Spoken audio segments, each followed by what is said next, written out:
કેશોદ પાંદેવ સમાજ ખાતે 4 શાળાના વર્ષ 2026ના પ્રતિભાશાળી વિદ્યાર્થીઓનો દિવ્ય ભાસ્કર અને ડોક્ટર સુભાષ યુનિવર્સિટીના સંયુક્ત ઉપક્રમે સન્માન કાર્યક્રમ યોજવામાં આવ્યો હતો।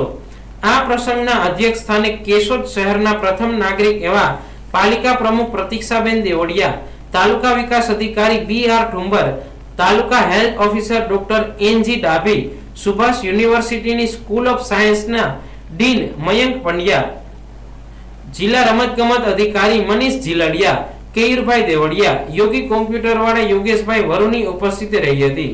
આ પ્રતિભાશાળી વિદ્યાર્થી સન્માન સમારંભમાં ધોરણ 10 અને 12ની બોર્ડની પરીક્ષામાં 80% કરતા વધુ માર્ક્સ મેળવનાર કેશોદની ultra school, VS public school, Krishna science and secondary school, sigma group of સ્કૂલના કુલ 180 વિદ્યાર્થી ભાઈઓ બહેનોને મેડલ અને પ્રમાણપત્ર આપી પ્રોત્સાહિત કરવામાં આવ્યા હતા।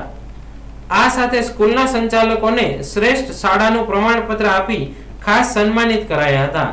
દિવ્ય ભાસ્કરે સૌપ્રથમ તાલુકા મથક તરીકે કેશોદ શહેરની પસંદગી કરી વિદ્યાર્થી સન્માન કાર્યક્રમ આયોજિત કરતા વિદ્યાર્થીઓ અને વાલીઓમાં ભારે ઉત્સાહ જોવા મળ્યો હતો।